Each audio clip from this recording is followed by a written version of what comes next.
Hola, es un gusto saludarlos. Les doy la bienvenida a Portal de Opinión, un medio de comunicación sin sesgos y sin censura. En este segmento de entrevista tenemos hoy como invitado especial al concejal de Bogotá, Juan Daniel Oviedo. Doctor Juan Daniel, bienvenido.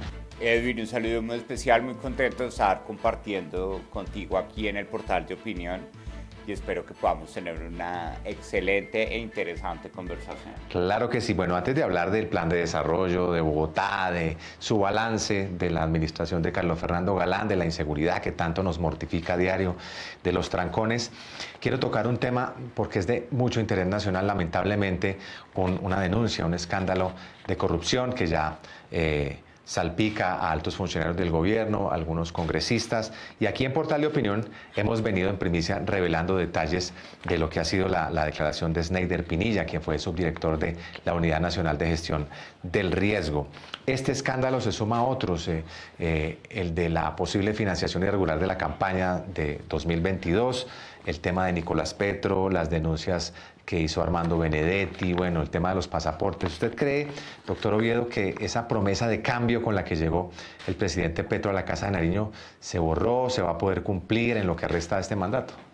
Bueno, yo creo que eso lo que demuestra es que el presidente hizo una promesa de cambio, pero empeñó su camino a la presidencia de la República al dejarse acompañar de unas personalidades y unos grupos particulares que hoy en día, formando parte del gobierno, pues están demostrando que la corrupción electoral es uno de los problemas más importantes que tiene el país y que más allá de seguir confirmando que estamos viendo más de lo mismo, lo que necesitamos es una reflexión profunda sobre el ajuste a la financiación de campañas electorales en el país para que la financiación estatal garantice que haya una cancha de juego nivelada para todos los participantes y que no suframos tanto como sucede para los actores políticos para aspirar a un cargo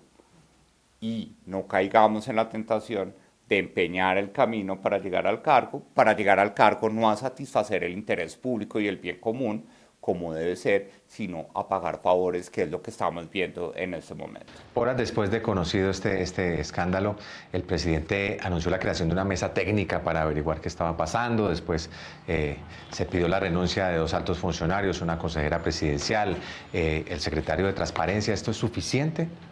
Yo creo que no, yo creo que lo que se ha conocido hasta el momento es altamente preocupante, ¿sí? Tanto en el proceso de financiación de la campaña como en la UNGRD, que todos sabemos que es una de las entidades más expuestas al riesgo de corrupción porque es una unidad que tiene una potestad legal de poder ejecutar recursos de la forma más eficiente y rápida posible, porque su fin es atender y gestionar riesgos y desastres en el país.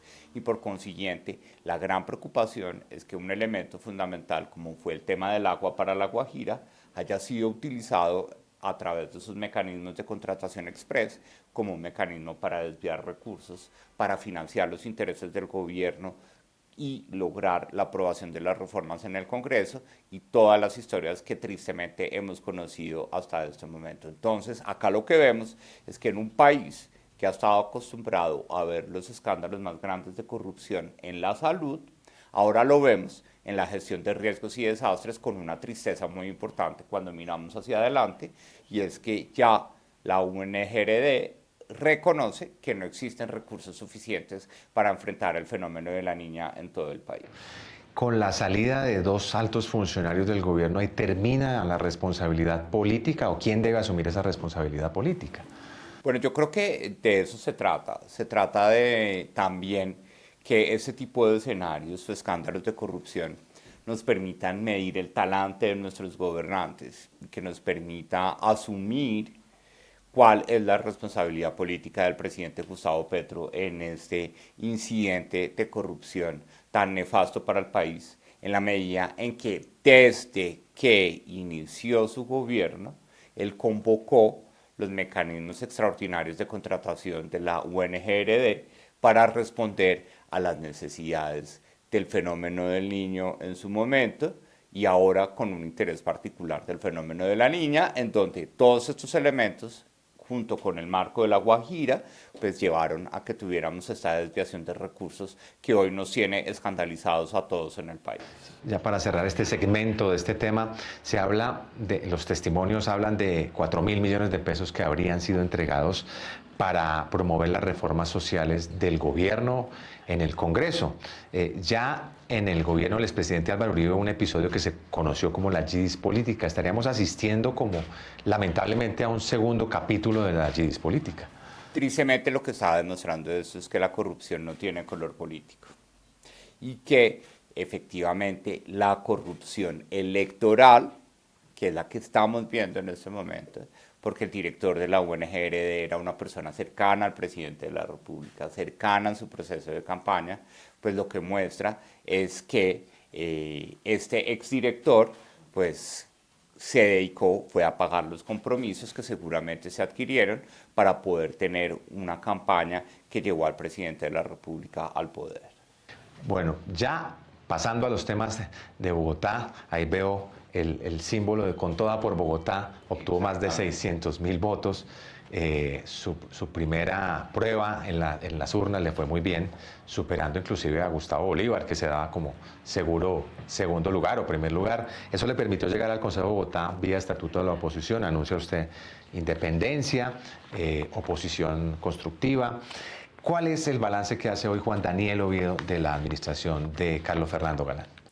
Bueno, yo creo que el balance que nosotros hacemos de esa administración pues ya se ha hecho y se ha hecho público en nuestro informe de oposición constructiva, en donde vemos que 5 temas fundamentales para los habitantes de Bogotá, que son la seguridad, la reactivación económica, la salud mental, la movilidad y el espacio público, han sido abordados con diferentes niveles de intensidad, pero que desafortunadamente en su conjunto no reflejan el talante de unas prioridades específicas para atender las necesidades de los habitantes de Bogotá. En primer lugar, en materia de seguridad, reconocemos que el alcalde está alineado con la preocupación de los habitantes de la ciudad y ha tomado la vocería de esa nueva gerencia y ese nuevo liderazgo estratégico en materia de seguridad, que hay que reconocérselo, que era un espacio que había dejado vacío la alcaldesa Claudia López por su beligerancia y las tensiones en el relacionamiento con la justicia, con la policía, con el sector privado y con la sociedad civil en materia de seguridad. Entonces, en materia de seguridad tenemos que el enfoque gerencial hay que reconocerlo, pero desafortunadamente no vemos apuestas audaces en materia tecnológica y cómo esa tecnología no solo va a alimentar decisiones estratégicas en materia de seguridad, sino cómo se va a disponer esa tecnología para que pueda ser utilizada por los habitantes de la ciudad en sus respectivos barrios y comunidades, para que podamos empoderar redes colaborativas de seguridad en donde la información y la tecnología sean elementos claves para mejorar la percepción de seguridad de los habitantes. En materia de reactivación económica, tristemente hemos insistido desde el comienzo, desde finales de enero, hace falta un discurso contundente para que Bogotá demuestre que puede ser capaz de generar esos 287.000 nuevos puestos de trabajo que necesita para recuperar ese espacio en la economía del país y para sacar a más personas de la pobreza, porque todavía tenemos una pandemia de pobreza y de hambre en la ciudad. Y en materia de espacio público, a pesar de que hemos visto un alcalde preocupado muy en línea con los alcaldes de otras ciudades como de Cali y de Medellín, con una estrategia El Centro Vive, de ver a la gente apoyando a recuperar la imagen del centro de la ciudad, sentimos que el centro hoy no vive en la medida que hace falta acciones contundentes y estratégicas para recomponer el proceso de recolección de basuras, la garantía del orden y la seguridad y sobre todo el aprovechamiento eficiente del espacio público en el centro de la ciudad para tener una adecuada convivencia entre los residentes, la actividad económica formal y la actividad económica informal. Y finalmente, el tema de salud mental es un tema que es de gran preocupación para Bogotá. Bogotá es una ciudad que solo representa al 15% de la población de todo el país, pero aquí en Bogotá están concentrados el 41% de los casos de violencia intrafamiliar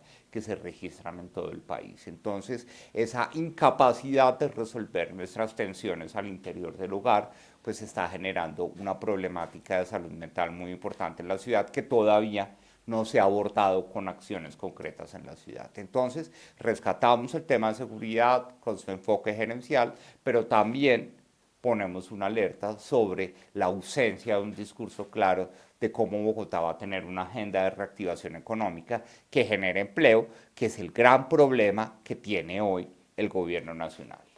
Sí, señor. Bueno, usted se declaró en oposición constructiva. Eso, ¿cómo lo debe entender la gente?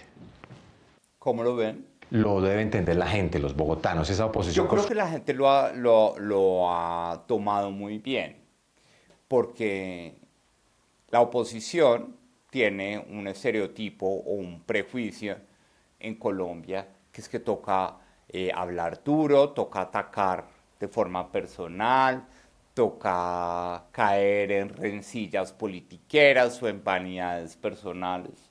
Nosotros no hemos querido establecer eso. ¿Por qué?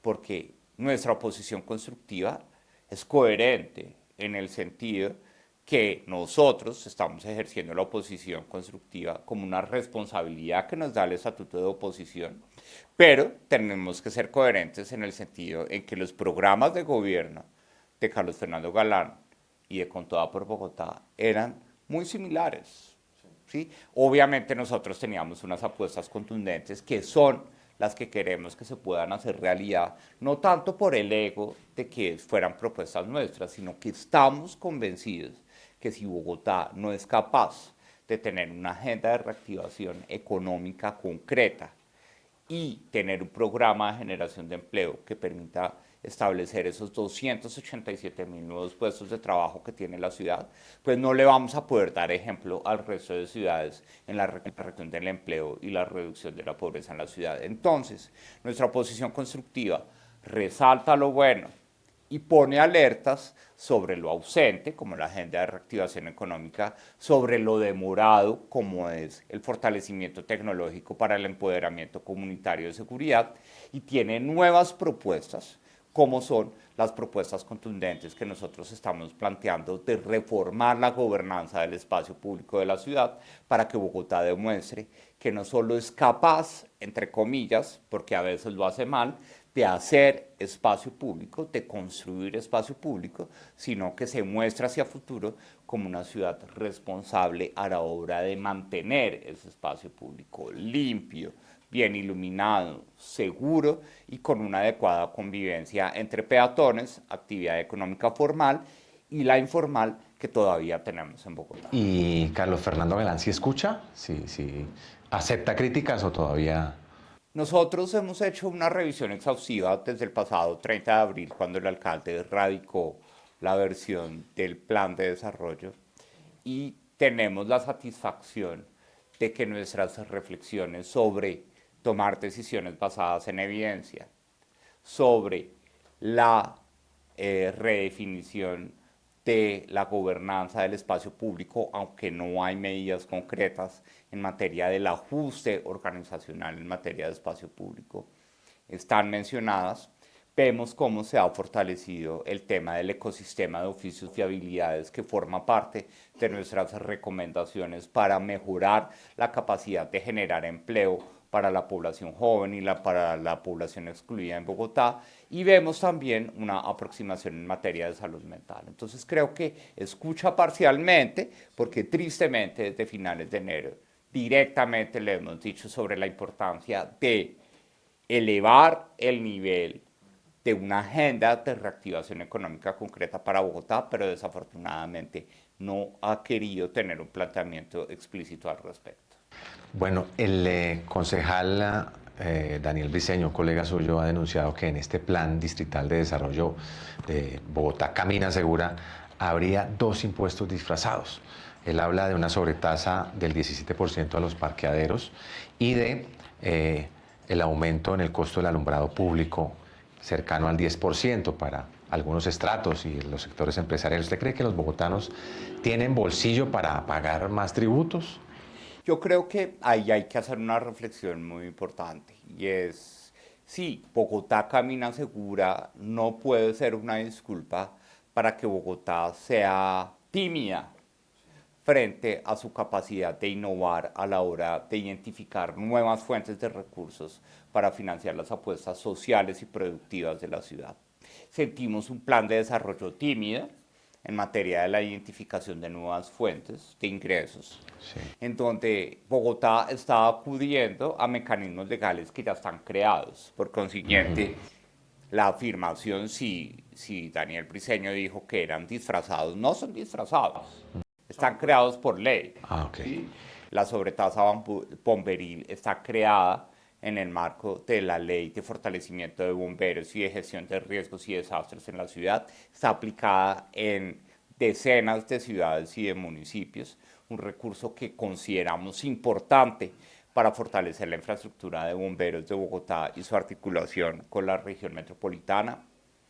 La sobretasa de parqueo fuera de vía forma parte del artículo 174 de la Ley del Plan Nacional de Desarrollo del Gobierno Petro. Sin embargo, ahí vemos un problema y es que está creada bajo el principio de fortalecer los recursos del Fondo de Estabilización Tarifaria, pero ahí hay un cruce con una política social de descuentos en donde no hay una claridad muy importante alrededor de ese tema. Y en materia de alumbrado público, nosotros creemos que esa reflexión es una reflexión que tiene también un carácter político, sustantivo, en donde se amerita una discusión de fondo, en donde lo que no vamos a permitir es que se piense en cobrar impuesto de alumbrado público al estrato 3 en Bogotá. Entonces nosotros hoy ya hemos planteado explícitamente a la administración distrital nuestra preocupación por la ausencia de fuentes alternativas de ingresos innovadoras como el Tax Increment Financing, que es como yo ignoro el crecimiento de los recursos, por ejemplo, de predial o de otras fuentes, por todo el desarrollo que nosotros estamos haciendo en la ciudad de la primera línea de metro, las troncales de Transmilenio, la futura segunda línea de metro, los cables, y cómo también defino un mecanismo de plusvalías que nos permita generar recursos en donde efectivamente Bogotá sea capaz de, primero, no permitir dar reversa en su política social y segundo, ser lo suficientemente efectiva a la hora de establecer incentivos económicos para que Bogotá sea una ciudad más productiva, porque lo que no podemos permitir en lo que está pasando en este momento en Bogotá es que en una ciudad en donde el principal generador de empleo eran las actividades de comercio, transporte, alojamiento y servicios de comida, hoy el principal generador de empleo es la burocracia pública en Bogotá. Claro que sí. Bueno, usted toca el tema de la primera línea del metro y ese es un anhelo de los bogotanos de hace muchos años, décadas. Ese metro, esa primera línea, sí va a estar lista para el 2028, el 2028. Sí, claro, ya está previsto que el cumplimiento dentro del periodo del alcalde Carlos Fernando Galán sea del 99,7%, es decir, que esperamos ver la primera línea de metro en pruebas técnicas, ya circulando en todo su trazado hacia diciembre del 2027 para que entre en operación comercial hacia abril de 2028. Y esa discusión de soterrado, elevado con el gobierno nacional, eso queda para la segunda línea. Ya está cerrada en el sentido en que a partir del 4 de mayo hay una apuesta simbólica porque el trazado de construcción no va a ese ritmo, pero a partir del 4 de mayo hay una apuesta simbólica y es de construir un pilote sobre la 26 con Caracas, un poco para cerrar de una vez por todas esa discusión de que se pueda soterrar un pedazo de la primera línea de metro, sobre todo sobre la Caracas. Para el caso de la segunda línea de metro, pues ya está clarísimo que todos sus diseños establecen un trazado soterrado para comunicar desde la 72 con Caracas hasta Fontanar en la localidad de Suba. Claro que sí. Bueno, usted es doctor en economía. Aquí en el portal de opinión, en la pasada entrevista tuvimos al presidente de la Junta Directiva de Ecopetrol, Guillermo García Realpe, y él asegura que no se van a firmar nuevos contratos de exploración de petróleo. Eh, ¿Usted cree que eso es bueno para la economía? Casi que acabar con la gallinita de los huevos de oro. Yo creo que es un tiro en el pie. Es decir, creo que Colombia ha tenido una experiencia positiva de aprovechar adecuadamente los recursos provenientes de regalías y impuestos en materia de hidrocarburos. Y precisamente el periodo de la bonanza minero-energética que sucedió entre 2009 y 2014, pues coincidió con los mejores momentos de reducción de la pobreza, con los mejores momentos de generación de empleo y pues tristemente hoy en día tenemos carbón en el Cesar y en la Guajira que hay que sacar rápidamente porque después de 2030 el mundo no va a querer comprar carbón para nada. En el caso del departamento del Cesar, la cuarta parte de la economía de ese departamento depende del carbón. Tenemos petróleo, en donde es entendible que la política de sostenibilidad ambiental pues quiera disminuir la extracción de petróleo, pero tenemos mucho gas natural que internacionalmente ha sido considerado una tecnología limpia y un combustible de transición energética, y ahí sí es inaceptable que Colombia renuncie a explorar nuevos pozos de gas natural, sobre todo aguas afuera, offshore, en donde ese gas va a ser mucho más competitivo. Recordemos que 6 de cada 10 hogares en Colombia comen gracias al gas natural, porque es la principal fuente de cocción de alimentos. Es una tecnología que reduce la pobreza energética. Hoy tenemos la oportunidad de usar gas natural en la movilidad masiva. Necesitamos gas natural para la movilidad de carga sostenible. El 96% de la carga del país se mueve por carretera y esos vehículos son los principales, después de la deforestación, los principales causantes de emisión de material particulado, y por consiguiente dejar de explorar gas es algo que es inaceptable, sobre todo cuando esto implica tenerlo que comprar 4 veces más caro, por ejemplo, al país vecino de Venezuela. Doctor Oviedo, vamos con unas respuestas rápidas. ¿Va a cumplir su periodo de 4 años o va a caer en tentación en las elecciones del 2026? Congreso, Presidencia de la República. Nosotros tenemos los pies puestos sobre la tierra, estamos en este momento en el ejercicio de la curul de concejal en el marco del Estatuto de Oposición. Sin embargo, sí queremos que este movimiento Con Toda por Bogotá crezca y por consiguiente estamos haciendo el debido ejercicio de planeación, no para que yo, pero el movimiento sí pueda participar en las elecciones legislativas, que es el escenario más importante para poder lograr posibles escenarios, valga la redundancia, de obtener la personería jurídica para nuestro movimiento, que hoy en día es un movimiento, sigue siendo un movimiento ciudadano Con Toda por Bogotá. Entonces, lo que queremos hoy es tener los pies puestos sobre la tierra, hacer nuestra tarea muy bien como concejales en el marco del Estatuto de Oposición, pero estar al pendiente de las circunstancias del país de 2026 y sobre todo de poder tener una campaña que nos permita participar en las elecciones legislativas, no yo, sino el movimiento. De 1 a 10, ¿cómo califica el gobierno de Carlos Fernando Galán? Yo creo que en este momento es difícil poner una nota, pero yo creo que lo que podemos decir es que pasa raspando, ¿sí? Pasa raspando porque se están haciendo tareas, pero el liderazgo en materia de seguridad impide tener una calificación ya, porque el problema de seguridad del país es supremamente complejo y la ausencia de una agenda de reactivación pues le baja bastante la calificación, por eso le pondríamos 6. Y de 1 a 10, ¿cómo califica al gobierno de Gustavo Petro? Bueno, yo creo que ahí no hay posibilidad de tener una nota ni siquiera aceptable. Yo creo que una calificación de 3,5 es algo razonable. Vemos un gobierno que no está siendo capaz de ejecutar sus recursos, generando incertidumbre económica, incertidumbre política, estigmatización de la diferencia, discursos ideológicos que prevalecen sobre las realidades y las necesidades que tiene el país. Por consiguiente le pondríamos 3,5. ¿Usted cree que el presidente Petro se va a quedar más allá del 2026? Le ha dicho que no. Confiamos en que el presidente sea respetuoso de la institucionalidad y que cumpla su mensaje de no atornillarse al poder, como lo ha dicho en diferentes escenarios. ¿Vamos hacia una Asamblea Nacional Constituyente?